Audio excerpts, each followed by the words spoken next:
Vamos abrir nossas Bíblias na carta de Paulo aos Romanos, capítulo 12. Nós vamos ler os versos 1 e 2. Diz a palavra do Senhor: Rogo-vos, pois, irmãos, pelas misericórdias de Deus, que apresenteis o vosso corpo por sacrifício vivo, santo e agradável a Deus, que é o vosso culto racional. E não vos conformeis com este século, mas transformai-vos pela renovação da vossa mente, para que experimenteis qual seja a boa, agradável e perfeita vontade de Deus. Vamos orar? Senhor, nós te bendizemos, te louvamos, te glorificamos, nós te reverenciamos como Deus santo, fiel, soberano que tu és. E nos apresentamos a ti, ó Deus, como pobres, miseráveis pecadores. Não somos dignos de estar na tua presença. Reconhecemos que só estamos aqui pela tua graça e pela tua misericórdia.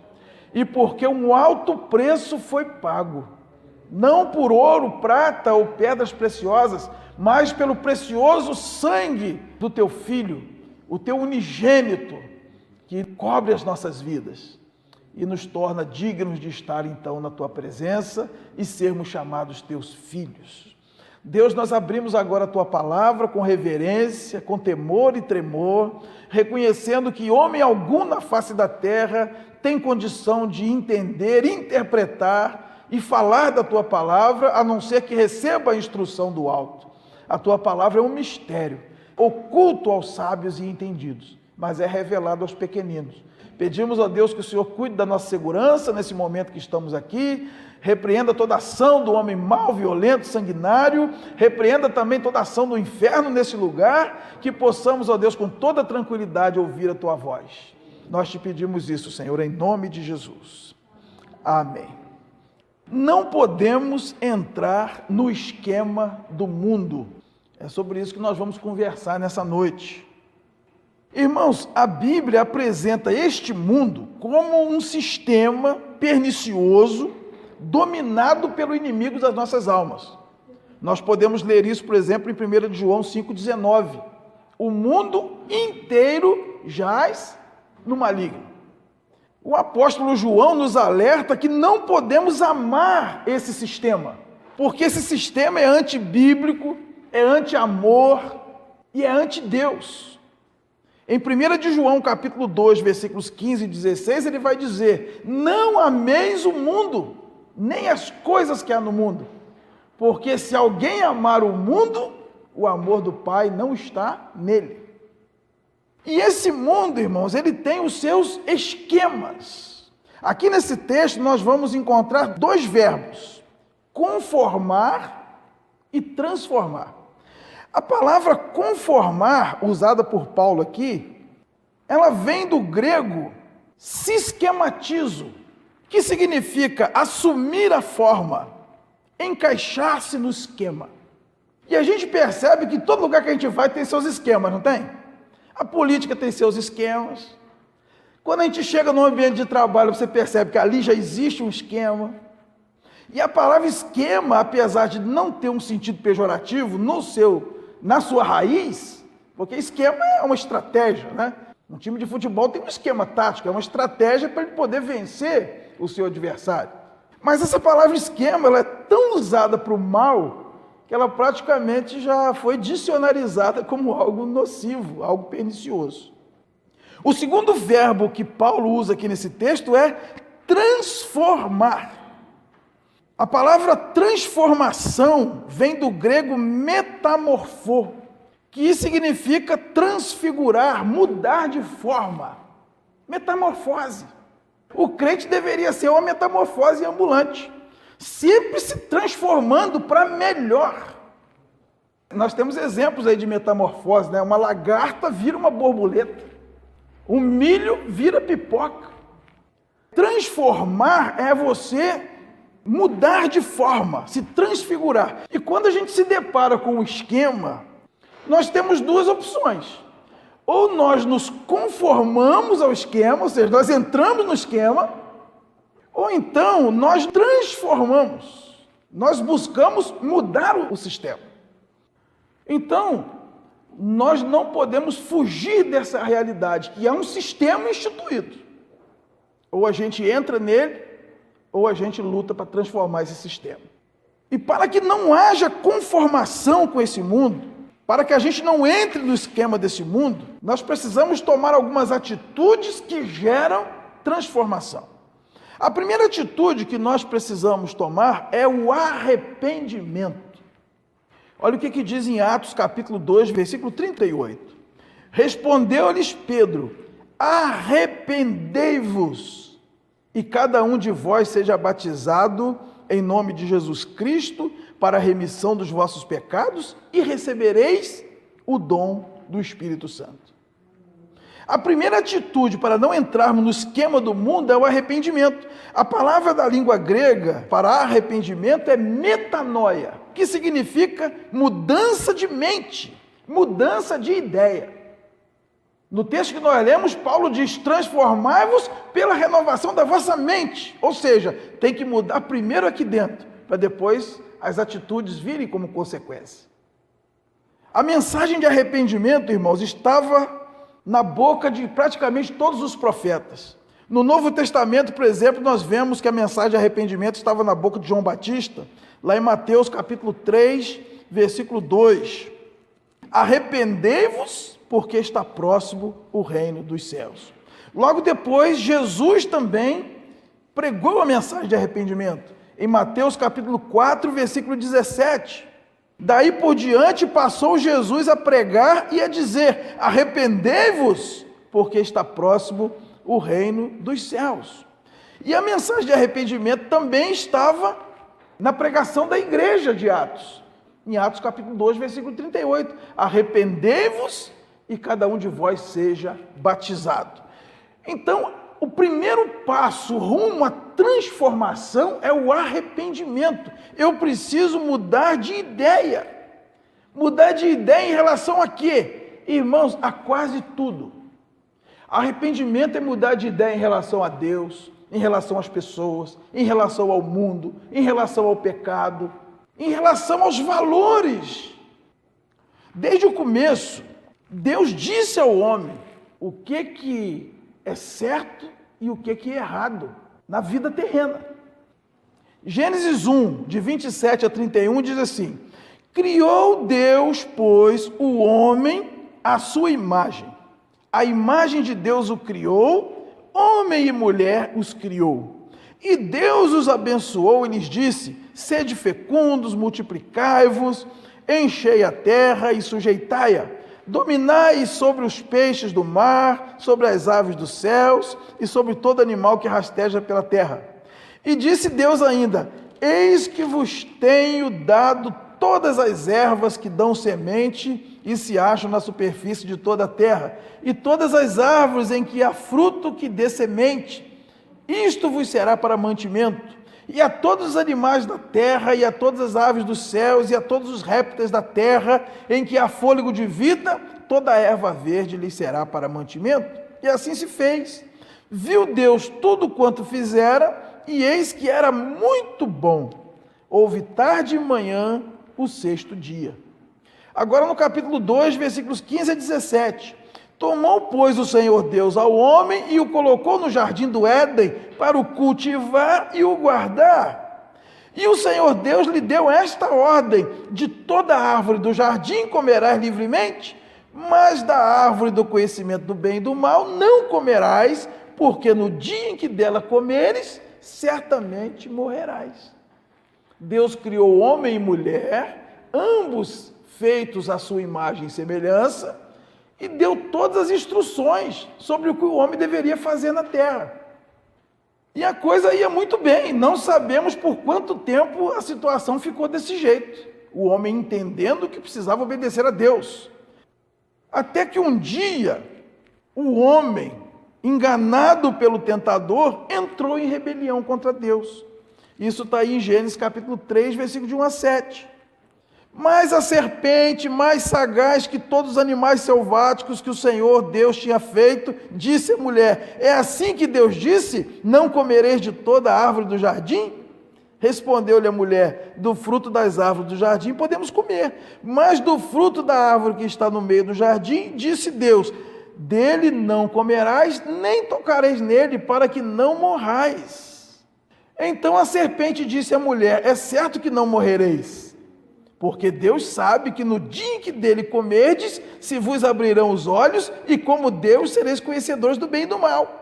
Vendo a mulher que a árvore era boa para se comer, agradável aos olhos, e a árvore desejável para dar entendimento, tomou-lhe do fruto e comeu, e deu também ao marido, e ele comeu. Abriram-se então os olhos de ambos, e percebendo que estavam nus, coseram folhas de figueira e fizeram cintas para si. Quando o homem, por sugestão do inimigo, se rebela contra Deus, entra o pecado no mundo. Então, o que é o pecado? O pecado é o homem não se submeter à vontade de Deus. O pecado original é o homem não permitir que Deus diga a ele o que é certo e o que é errado.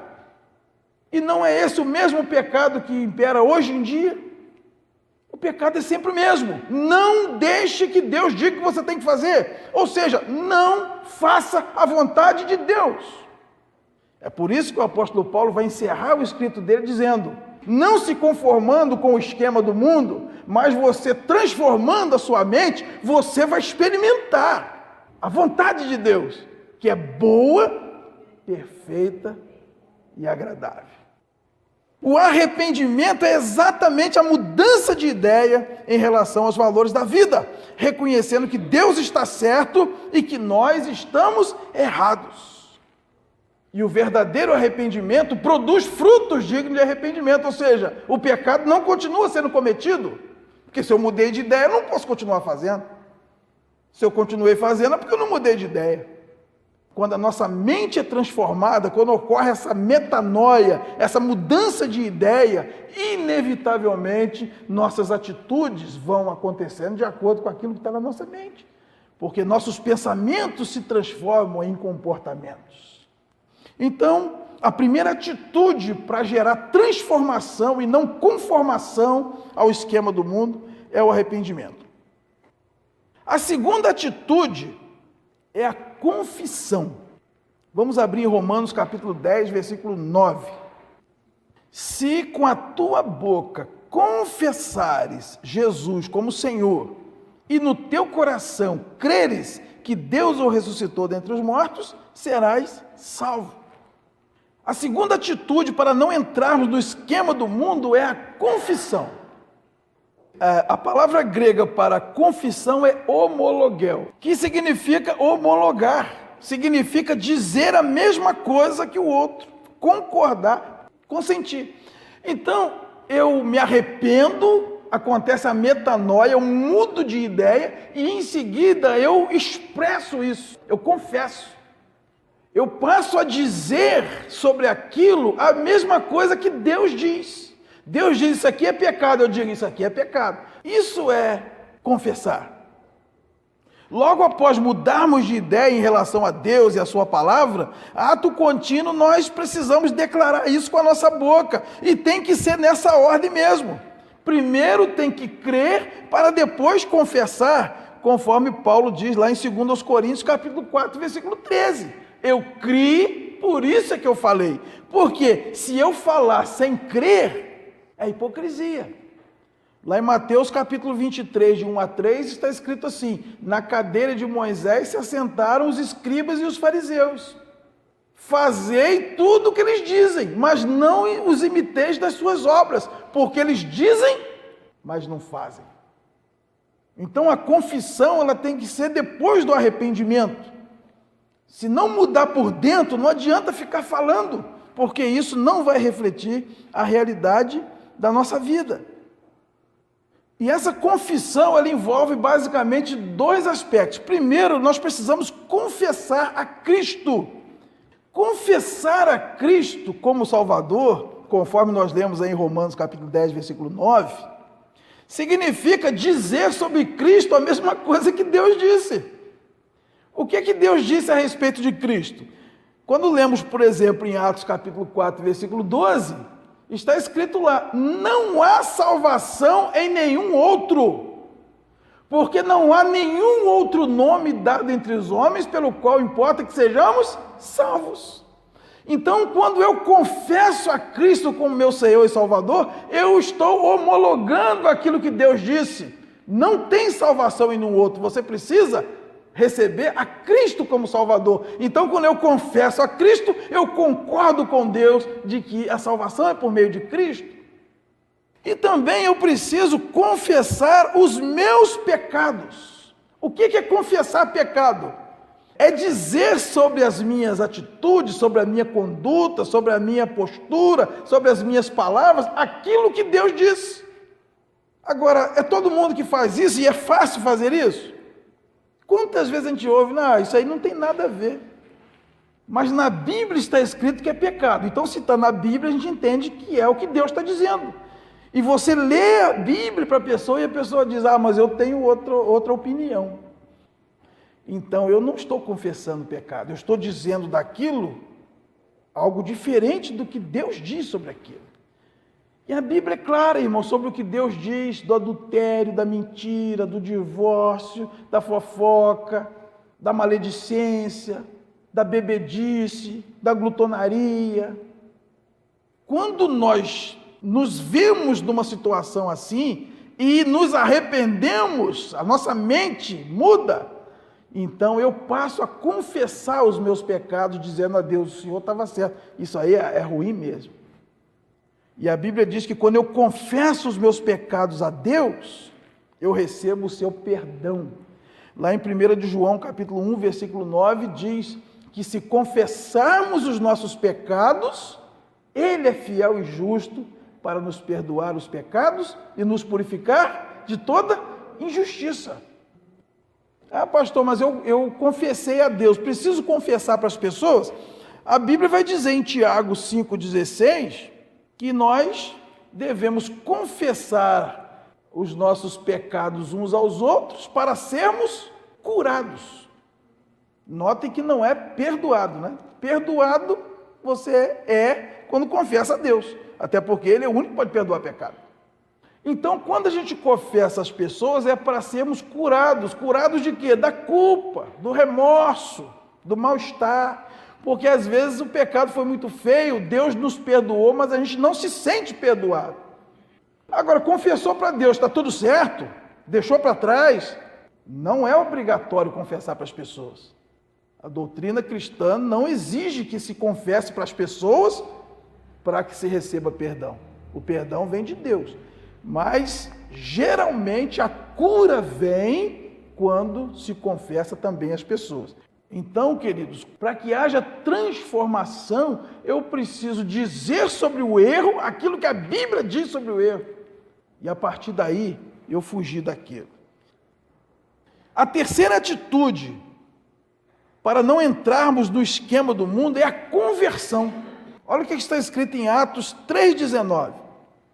Arrependei-vos, pois, e convertei-vos, para serem cancelados os vossos pecados. A palavra original do grego usada para conversão é epistrefo, que significa mudança de rumo, de sentido, de caminho e de direção, no sentido de retorno. Então, conversão é uma guinada de 180 graus na nossa trajetória. Quando Deus disse, não pode, eu digo, pode sim, significa que eu virei as costas para Deus e fui embora, e Deus ficou. Quando eu ouço a voz de Deus e acontece uma mudança na minha mente, metanoia, e eu confesso com a minha boca a Cristo e confesso meus pecados, eu então me converto, eu mudo a minha direção e viro de frente para Deus de novo, e volto em direção a Ele. Isso é conversão, mudar de rumo. O caminho que eu estava trilhando, desobedecendo à vontade de Deus, era um caminho que ia me mandar direto para as trevas. Mas a voz de Deus um dia nos alcança e nós nos convertemos. E agora estamos andando em direção a Deus, em direção ao céu. Após o pecado, nós caminhamos cada vez mais para longe de Deus, como ele havia avisado previamente. O que nós lemos lá em Gênesis 2,17? No dia que você comer, certamente morrerá. Em 6 capítulos, a maldade do homem se multiplicou de tal maneira na terra que Deus já não conseguiu mais suportar. E ele mandou o dilúvio. E após o dilúvio, Deus recomeça com Noé e sua família. Depois ele forma um povo com Abraão. E ele manda profetas, até chegar a um ponto em que ele mesmo vem. O Verbo se fez carne, Deus virou gente e habitou entre nós. Deus amou o mundo de tal maneira que deu o seu Filho unigênito, para que todo aquele que nele crê não pereça, mas tenha a vida eterna. Então, queridos, quando nós nos afastamos de Deus, nós saímos do trilho da nossa existência. Nós perdemos a nossa própria essência, porque nós fomos criados à imagem e semelhança de Deus. Deus soprou nas narinas do homem e ele passou a ser alma vivente. Nós nos transformamos numa caricatura de Deus, piorando cada vez mais. A Bíblia diz que Deus tem um plano na vida do ser humano. Quando lemos no Salmo 139, versículo 16, vemos que cada um dos nossos dias foi escrito e determinado quando nenhum deles havia ainda. Deus viu a nossa substância ainda informe no ventre da nossa mãe e escreveu uma história para nós. Mas quando eu viro as costas para Deus, eu começo a improvisar a minha história. Porque eu não ouço mais a voz de Deus, eu não sei mais qual é a vontade de Deus. Então eu vou vivendo de derrota em derrota, de treva em treva. Em Provérbios capítulo 14, versículo 12, diz que há caminho que ao homem parece ser bom, mas no final dá em caminho de morte. Então nós não podemos viver longe de Deus, não podemos viver sem saber a vontade de Deus para nossas vidas. A conversão nos coloca de novo dentro dos propósitos de Deus. Quando ouvimos o seu chamado e voltamos para Ele, nós mudamos radical e completamente o rumo das nossas vidas. E aí nós podemos experimentar a boa, perfeita e agradável vontade de Deus. O que nós queremos para a nossa vida? Nós estamos no mundo. Jesus disse lá em João que ele não orava a Deus para nos tirar do mundo, mas sim para que Deus nos guardasse do mal. A igreja, ela é militante, ela está no mundo. Estamos sujeitos às leis injustas do mundo, às autoridades corruptas do mundo, aos impostos injustos do mundo, às ações injustas das pessoas, às tragédias, aos acidentes, às catástrofes. Quantos de nós já enfrentamos fome, enfermidade, perseguição, frio, desemprego, traição? Nós estamos no mundo e nós temos duas opções: ou nos conformamos, entramos no esquema, ou nos transformamos. Nós não entramos no esquema. A Bíblia diz, irmãos, que a transformação do ser humano só pode se dar por obra do Espírito Santo. Ninguém pode mudar-se a si mesmo. Ninguém consegue ficar bom na força de vontade, não. Nós só podemos nos transformar por obra do Espírito Santo. E essa obra do Espírito Santo, ela se dá em duas etapas, irmãos. A primeira etapa, ela é a transformação imediata, total, que a Bíblia chama de regeneração, que é sinônimo de novo nascimento. Em João capítulo 3, versículo 3 a 7, está escrito assim: a isto respondeu Jesus: em verdade te digo, que se alguém não nascer de novo, não pode ver o reino de Deus. Perguntou-lhe Nicodemos: como pode um homem nascer sendo velho? Pode porventura voltar ao ventre materno e nascer segunda vez? Respondeu Jesus: em verdade te digo, Quem não nascer da água e do Espírito não pode entrar no reino de Deus. O que é nascido da carne é carne, e o que é nascido do Espírito é Espírito. Não te admires de eu te dizer, importa-vos nascer de novo. Quando nós nos arrependemos, quando nós confessamos, e isso traz uma conversão para a nossa vida, a Bíblia diz que nós nascemos de novo. Acontece uma regeneração. E Paulo diz em 2 Coríntios 5,17, quem está em Cristo, nova criatura é. As coisas velhas já passaram e eis que tudo se fez novo. Mas tem a segunda etapa, que é um processo gradativo de transformação, também chamado de santificação, onde dia a dia somos moldados pelo Espírito à imagem de Cristo, conforme lemos em 2 Coríntios capítulo 3, versículo 18. E todos nós, com o rosto desvendado, contemplando como por espelho a glória do Senhor, somos transformados de glória em glória na sua própria imagem, como pelo Senhor o Espírito. O Espírito Santo vai burilando a nossa vida dia a dia, de fé em fé, de glória em glória, de força em força, e vai tirando tudo aquilo que é treva, tudo aquilo que é mundo, tudo aquilo que é carne, tudo aquilo que é inferno da nossa vida. Como um espelho, a gente olha para a palavra de Deus, a gente olha para Cristo, e a gente vai se ajeitando. Aliás, o Espírito Santo vai ajeitando a gente, e cada dia a gente vai ficando mais parecido com Cristo, voltando àquela imagem e semelhança lá no começo, que nós perdemos quando nós nos rebelamos contra Deus. Segundo a Bíblia, há apenas 2 caminhos para serem trilhados nesta vida. Um é o da conformação ao sistema que aí está, em rebelião consciente e constante contra Deus, que conduz à perdição. O outro é o da transformação, por meio do arrependimento, da confissão e da conversão, que conduz à salvação. Qual caminho nós vamos escolher? Conheci um mundo mau e com ele seus ardis. Me arrastei no lamaçal, tudo isso porque eu quis saber mais que qualquer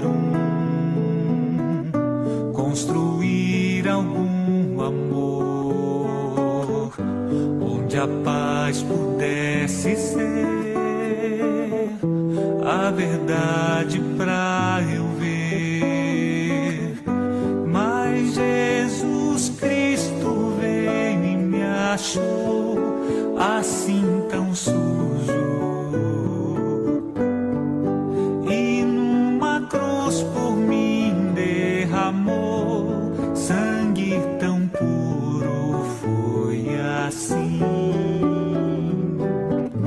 que me salvou.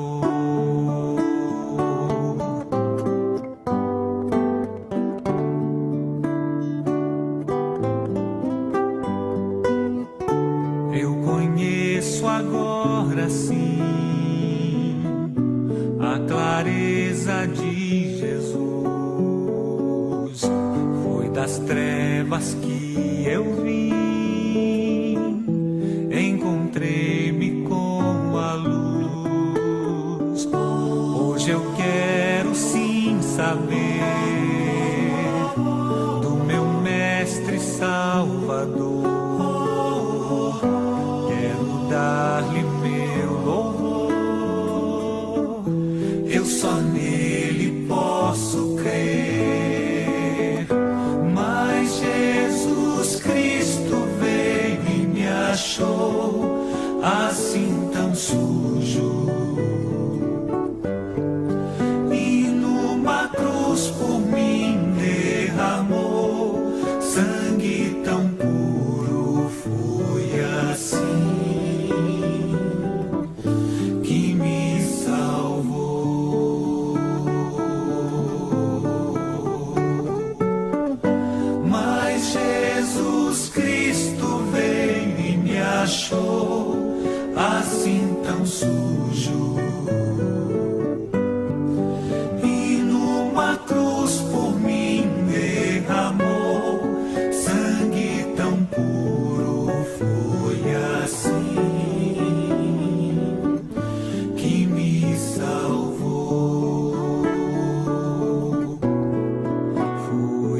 assim.